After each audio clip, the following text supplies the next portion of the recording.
guys, Liz here. I'm going to show you today how to make our What Will It Be gender reveal cake. And the first thing we're going to need to do is dye our cake batter. You're going to want to add some either pink or blue food coloring to the liquid portion of your cake recipe and add the liquid portion into your dry ingredients, whether it's your scratch recipe or a cake box, and that will dye your batter.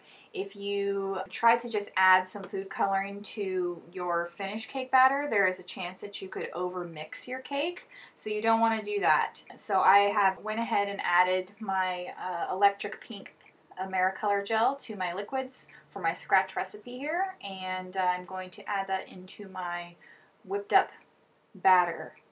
So after you've added your liquid color to the batter and you've got everything all mixed up, go ahead and add your batter to your cake pans. You're going to need 2 8-inch rounds, 6-inch, a 5-inch, and a 4-inch ball pan to do the honeycomb portion. You will need a double batch of my scratch vanilla cake recipe, or you will need 2 boxes of box cake mix to get all of the sizes that you're going to need for this cake. To make our What Will It Be gender reveal cake, the first thing we got to do is crumb coat our cakes. So I have a 6-inch round, a 5-inch round, and a 4-inch ball pan, cake for the beehive part, and then 2 8-inch rounds for the lower part. So let's do that first. I'm using Swiss meringue buttercream. Just put a little bit there to glue our cake to the board. And I like to bake my cakes the day before and let them set overnight. Sometimes I chill them, and that just gives them time to settle. We're going to tort our cakes in half so that I can put a little bit of buttercream in there. And this is a pink gender reveal cake, but you could obviously do blue if it was a boy. And my recipe is just on my blog, artisancakecompany.com, under recipes, which is a very white cake, so it's very easy to color different colors. I always put the flat side on top, the underside of the cake, because that's the flattest, cleanest, sharpest edge. So it makes getting those sharp corners a little bit easier. You never want to put too much filling in your cakes, otherwise you could get bulges in the sides. So I just do a 1/4 inch of filling.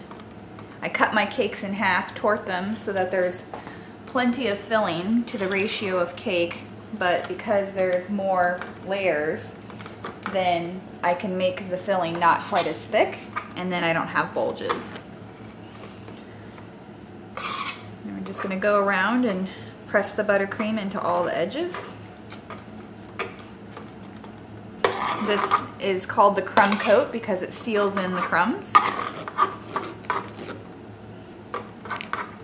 Now, if you were going to finish decorating this tomorrow, I would chill this in the refrigerator overnight so that it's chilled all the way through. But I need to decorate this today, so I'm going to put it into the freezer for about an hour until it's nice and firm. Okay, into the freezer. Okay, let's go ahead and make our beehive. Just gonna split my cakes in half real quick. I have a little edge from overfilling my pan. Trim that off. Center our second layer here. And finally our top dome. Make sure everything's all level. Get it from all different sides. I'm actually just going to trim off a little bit of my dome so that the lip is a little bit more noticeable. I want to be able to see this nice step from one to the other. Okay. Now I'm going to use my smaller spatula to put my crumb coat on so that I can get into all those little nooks and crannies. You don't need to put any supports in this cake, cake right here, because it's so small and the layers are so light, it'll be just fine. But if we were doing like a double barrel or something that was like a bigger cake, or if you were using larger sized tiers, like instead of a 6-inch, maybe you were doing a 10-inch and then an 8-inch and a 6-inch, you'd probably want to use some internal supports to support the height of these tiers. And just like the other tier, I'm just going to put this into the freezer so that it gets nice and chilled all the way through, and then I'll put on my final coat of buttercream. Okay, so our cake is chilled, and I'm just going to apply another layer of buttercream to get everything smoothed out and sharp. Leveling out the top first. Running out of buttercream. So first, smooth out the top, keeping your spatula nice and level. Try and get out all of the lines. We're going to be covering this in fondant, so it doesn't have to be absolutely perfect, but the more perfect it is, the better your final results will be, right? And then we're going to take our bench scraper and hold it against the cutting board. Make the outside edge nice and flat and sharp.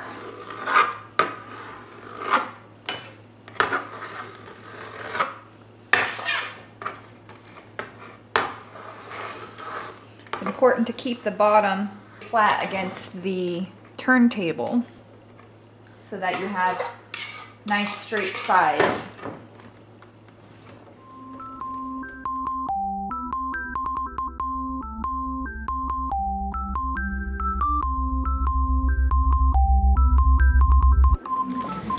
And then just clean up your edges. Make sure you wipe off your spatula every time, right? That looks pretty dang good. I'm going to put this back into the freezer to just chill up for another 20 minutes or so that we can cover it in fondant. You never want to freeze your cake all the way through, otherwise it'll sweat terribly when we cover it in fondant. So just enough to chill the butter and the buttercream. Okay, so now we're going to finish our little beehive here that's been chilling in the refrigerator, and just going to build up my buttercream again just a little bit. This is a little bit tricky. I'm actually going to get my small spatula because you're going to be simultaneously building up buttercream and smoothing it down. So where it's been freezing, it's kind of, you know, the butter is hard. So you're going to kind of be scraping down the lumps and the bumps, and then also building up and filling in holes. And it doesn't have to be absolutely perfect. We just don't want any really big hard lumps. We want this edge to be kind of rounded so that it looks like a beehive. Honeycomb is the bottom area. And you'll notice that as you add more buttercream, it starts to firm up because our cake is cold. So that kind of makes life a little bit easier. I mean, you could carve down this cake into this rounded shape, but honestly, once you put the fondant on and smooth everything out, it wants to be rounded anyway. So carving would just really cause you a lot of unnecessary work. So I made one batch of buttercream, and that was barely enough to do these two cakes, the two 8 inches, the 6-inch, the 5-inch, and the 4-inch ball. So depending on how much buttercream I guess you use, you could potentially need a batch and a half of buttercream. Okay, so now we're gonna wash our hands, nice clean hands. And of course you could wear gloves for this if you wanted to, but I'm just going to use my hands to smooth out the last little bit of the lumps and bumps and any little divots. And this will make it so that when we put our fondant over everything, that we have perfectly smooth surface. And that's why I said that when you're putting the buttercream on, it doesn't have to be perfect, because your hands is really what makes it perfect.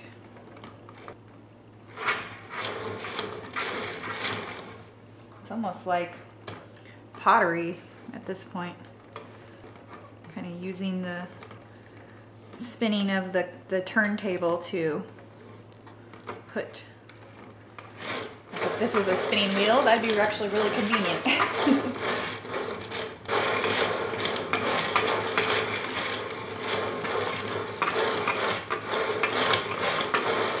Okay, I think that's pretty good. So I'm just gonna put this into the refrigerator now because this is basically done. And I'm gonna start coloring my fondant. Okay, so I have a little piece of my LMF fondant, it's just white, and I'm gonna add a little bit of egg yellow to this to give it a nice, pretty beehive yellow color. Start off with a little bit. You can always add more, but you can't take it out. So egg yellow is a nice kind of orangey yellow color. When I'm trying to make more of a natural yellow tone, I use egg yellow instead of lemon yellow. Okay. Got our nice yellow color. I would say this is about 2 cups of fondant.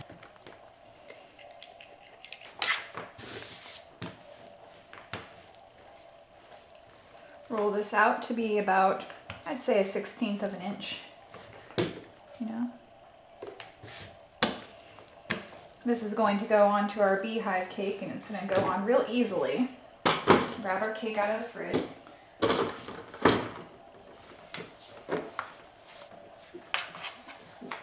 Carefully lift up our fondant here. Just place that over the top. And we're going to start smoothing from the top down. And just working our way into those little crevices with the palms of your hands. The nice thing about LMF is that it is very forgiving. So you have a little bit of time to work with it before it starts drying. And I'm just working out these ruffles basically by pulling them and then pressing down. I just do that really fast because I have been doing this for years. That's basically the process that I'm doing. I just do it with one hand and then press with the other. So chances are you have some trapped air. I have these really small needles that are actually acupuncture needles that I use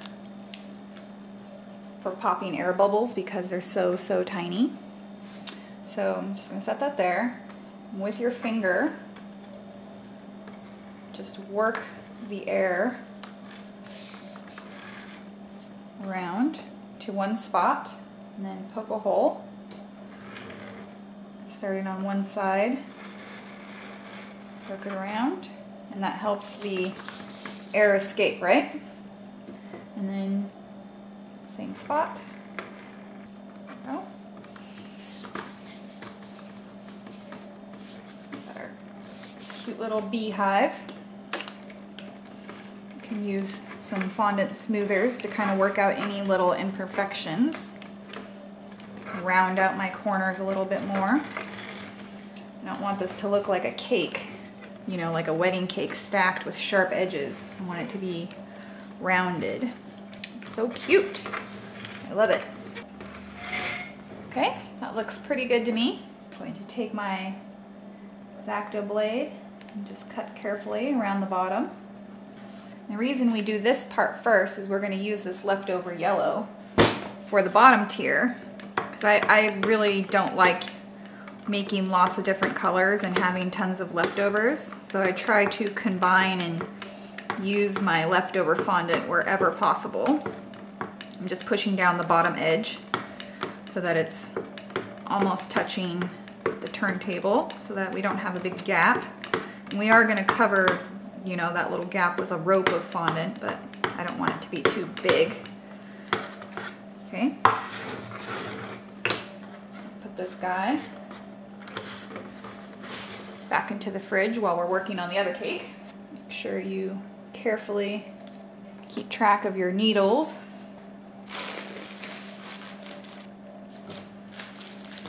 Okay, I'm gonna leave this out for reference, but I want this to be a slightly darker, kind of like a mustardy yellow color.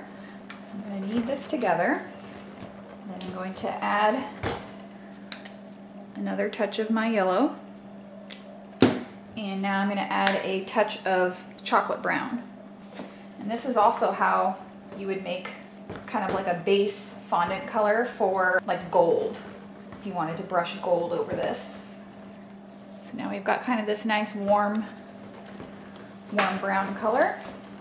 I think it needs to be just a touch more yellow. Okay, let's cover our 8-inch cake.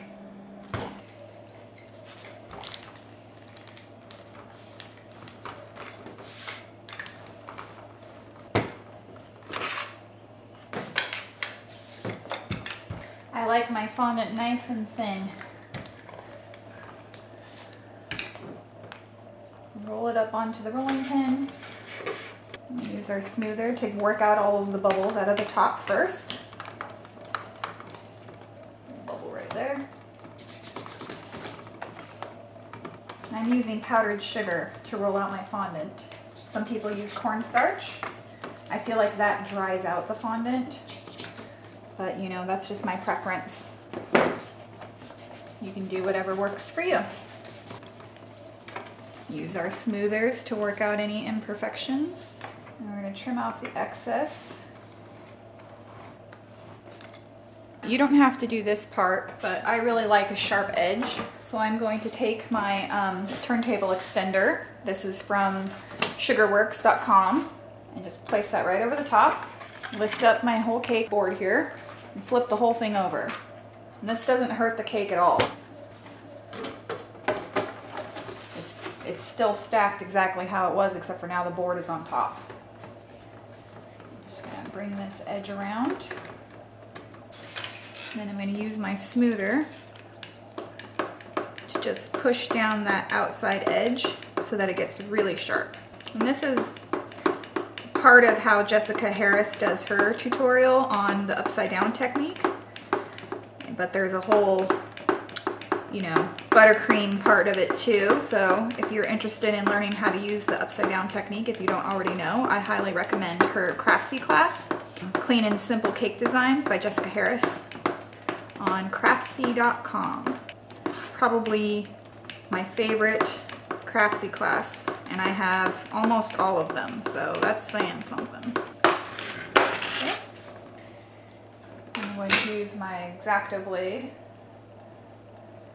Just cut off this excess here. Okay. And now we flip back over. Just lift this part up. Hand here and flip. Easy peasy. Now I have a nice sharp edge, but I do have a bubble. Let's see.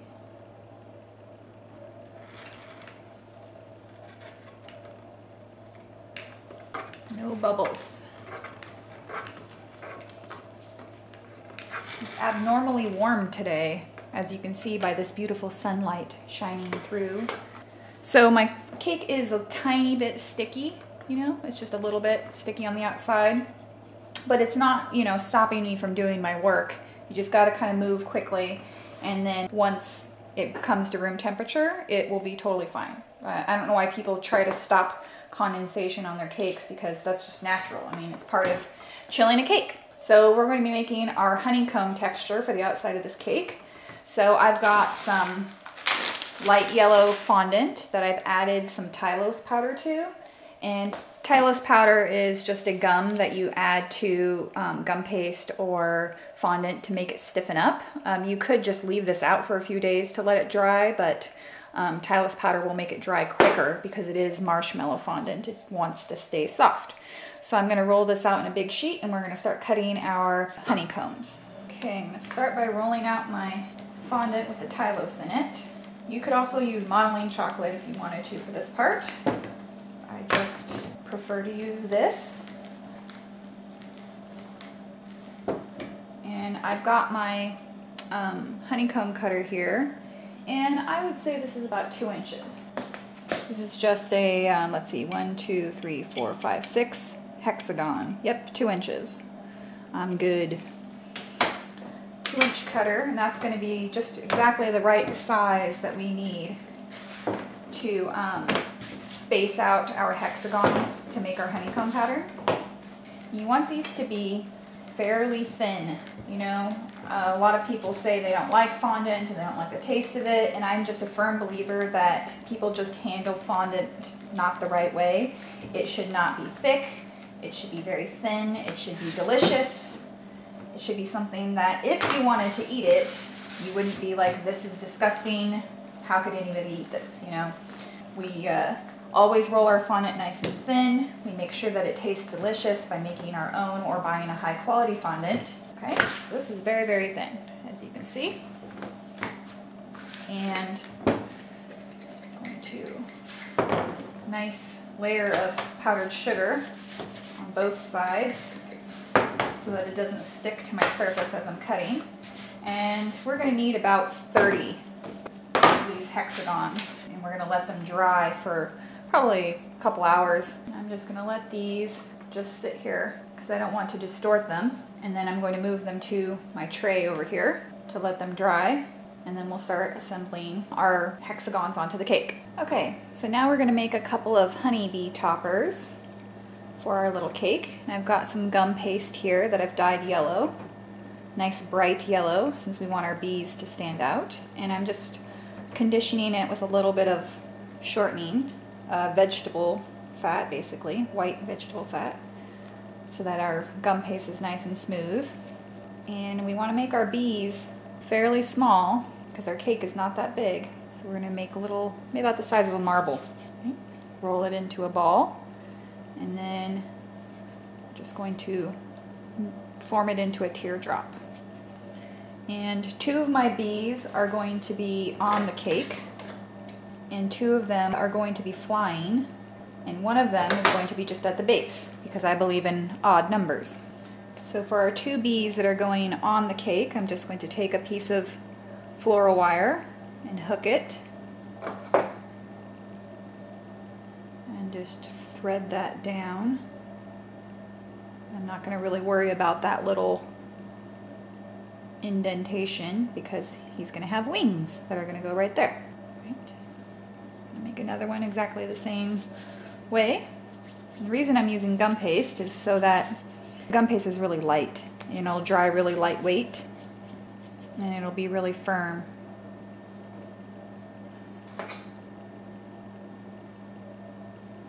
Then my ones that are going to be flying are going to be on top of these wires here. We're actually going to twist them and stick this into the cake so it looks like they're flying. So I'm going to have 2 of those. Don't forget to hook the end. Really make sure you don't make your bees too big or they'll be too heavy for your wire. And you want to use about a 24 gauge so that it's strong enough. Can't curl this because I have to thread it. Getting ahead of myself. And then I'm going to let these dry for at least 4 or 5 hours or overnight. So this is definitely something that you could do ahead of time. I should have done these ahead of time, but I rarely think ahead of time. Set these over here, just out of the way. And then on the front of each bee, I'm going to take a small ball tool.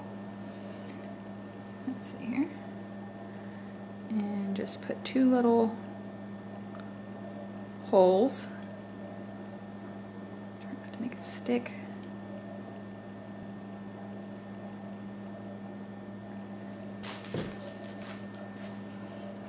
With just a touch of water, not too much.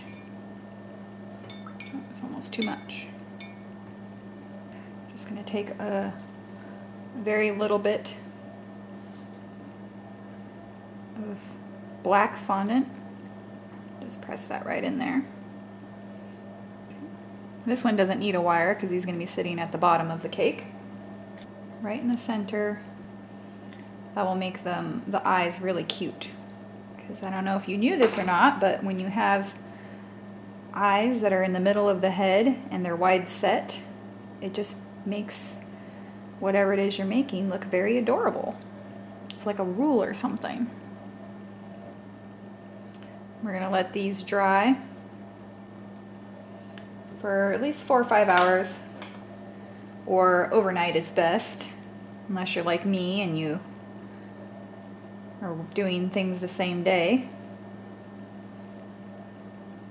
They're light enough that they should be okay. But ideally, you want to do details like this ahead of time. All right, let those dry. Okay, so we're going to prep our board. I like to use boards from CakeSupportSolutions.com because they're pre-coated, so I don't have to cover them with fondant. It's just kind of a time-saving step for me since I make a lot of cakes. And I just like the look of a nice clean board rather than using cardboard or like a cake drum. But that's just up to you, what you want to use. I'm just gluing on a few squares of poster board so that the cake is sitting up so that you can get your fingers underneath of it. So now we can start assembling our hexagons onto the cake. So this 8-inch cake has been chilling in the fridge, so it's very easy to pick up, and I'm not going to hurt the fondant at all. I'm just going to center this on the board. Place that here. Now I can start assembling. Just going to apply just a little bit of water. I'm going to put that right there. And as this sits out, the surface of the fondant will actually get a little bit tacky, and so I won't have to actually get them wet anymore because it'll just stick. So I want to make sure there's a nice gap between each one of these. And then for the top and bottom here, we're going to just use a straight edged blade to cut it in half. This gap right here is a little bit too close, so I'm going to trim off a little piece of the bottom so that my gap is consistent all the way around. Make sure these are straight up and down, otherwise they start getting wonky on me. So I'm going to finish applying the rest of these until the whole surface is covered.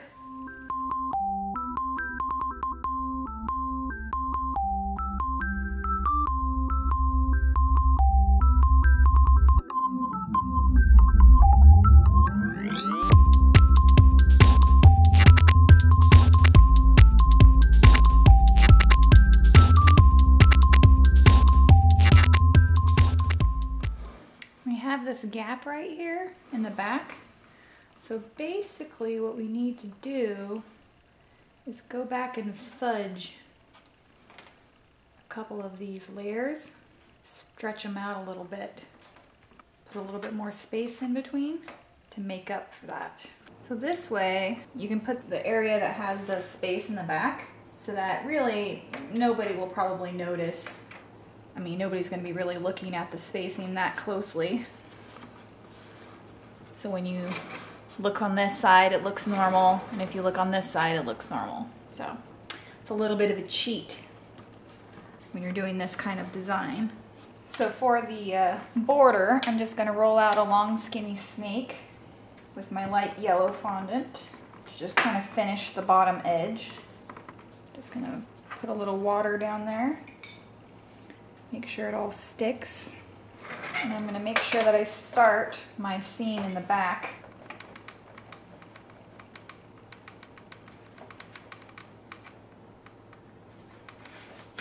Using a fondant smoother to roll out the snake will just help everything stay really smooth. Go ahead and make a cut so they have a nice clean start. Gather this all over here, wrap it around, so, and just push those pieces together, and that just finishes the bottom nice and clean. Can't quite put that in the back. It's more like right about there. I have a bad habit of putting my seams close to the front. Our front. So now for the top, we need to support our beehive. So use a little cake pan, center it on your tier here, and then just trace a line. That will tell us where to put our straw. And the rule of thumb is whatever the size cake is that you're putting on top, that's how many straws you use. So this is a 6-inch cake, so I'm going to use 6 straws down below. So I'm going to go 1, 2, 3, 4, 5, and then 1 in the center. And to make sure they're all the same height, I'm going to use the center as my guide.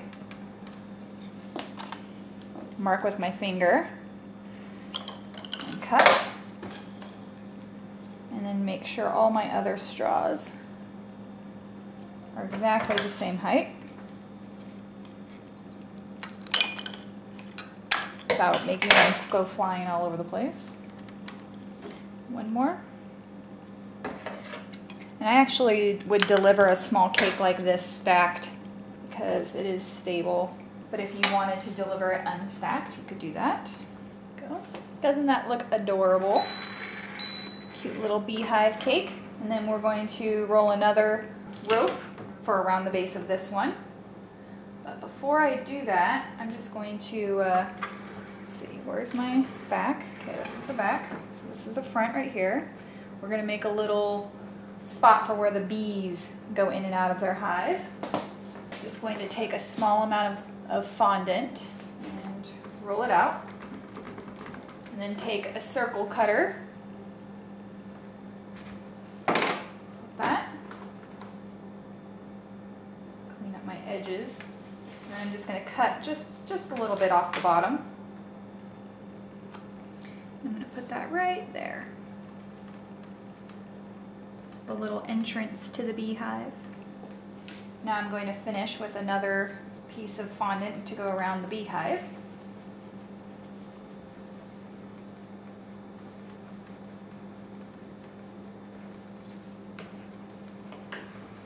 Line up our seams.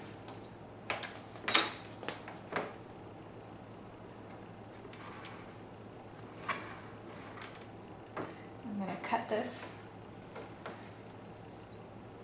right where it lines up with that little black spot, and then continue on. You could go up and over if you wanted to, but actually I like that idea. Let's do that. Put that there so it doesn't quite meet up. And go up, over, continuing on until we reach the back.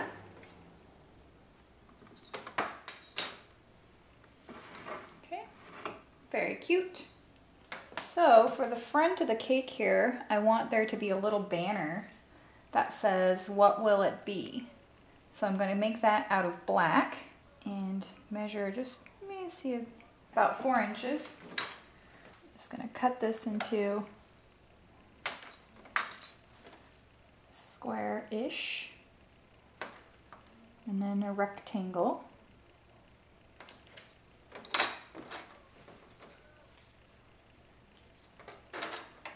I'm just going to notch out the ends so it looks a little bit like a ribbon. And I'm doing this out of black because I want to write on it with white food coloring so it looks kind of like a chalkboard. But you could do, you know, a different color. I've got our little notched piece. I'm just going to place that right there, just like that. So to paint our letters, I'm just using bright white Americolor food coloring, just right out of the bottle. And I'm using a fine tipped paintbrush. These are actually nail brushes for doing decorations on nails. And they're just a nice fine brush and I really like them for doing this kind of painting. So you could practice this if you're not comfortable with, you know, drawing on fondant like at this angle, or you could do it on the table and then put it up here. Let's see, what will it be? Okay, so let's go, what will it, and then I'm just gonna go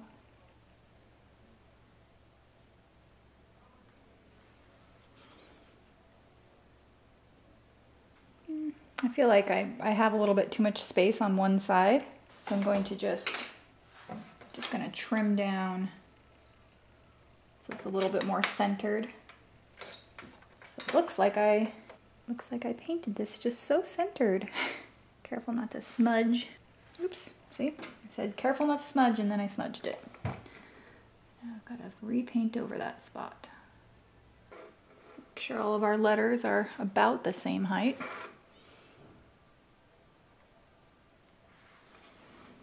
Go. Remember our little bee friends? Well, they need some stripes. So I'm going to carefully hold the bee and dip my paintbrush in some black food coloring and just draw a nice little stripe all the way around. And it's okay if it's a little bit sketchy. I think this brush is not. Brush I'm using is like too stiff. There we go, that's better. One. The ones with wires on them are a little bit easier to handle.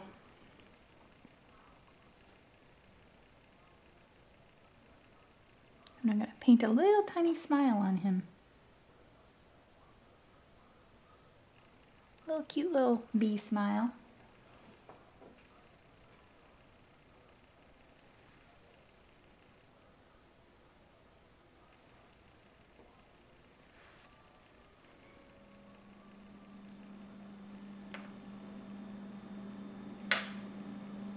The last bee always looks better than the first one.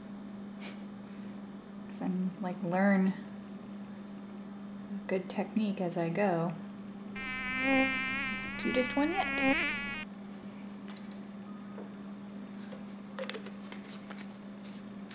So our bees on the short wires here are going to go into the cake. Just going to put just a touch of water right at the corners.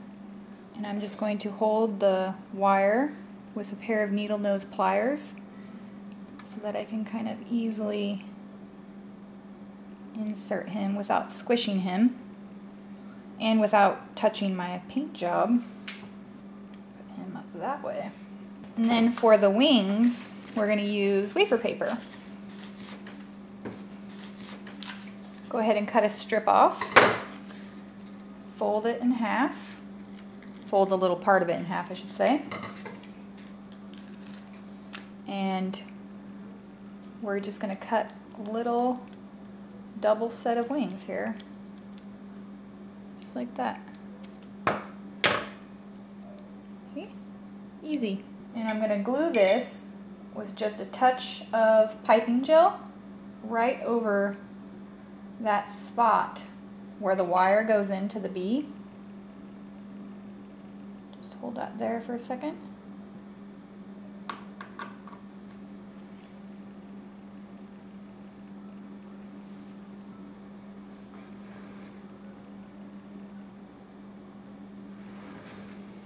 There you go. Cute, cute, cute. And I'm going to put one bee just right here at the base. Start putting the piping gel on the wings here.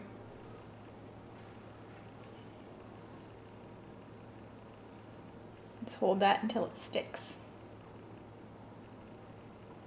And then we're going to hold this between your forefinger and thumb and wrap it around that.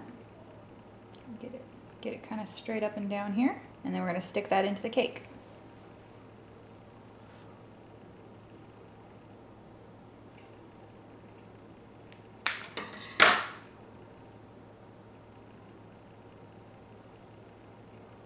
Kind of fuss with this until it's balances the way that you want it to be. I think that looks pretty cute. And then I'm going to do this one slightly shorter, just for balance.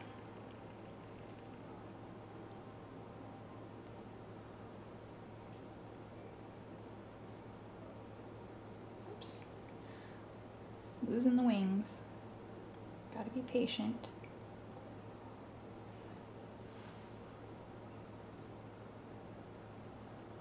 So there we have it, our finished What Will It Be gender reveal beehive cake.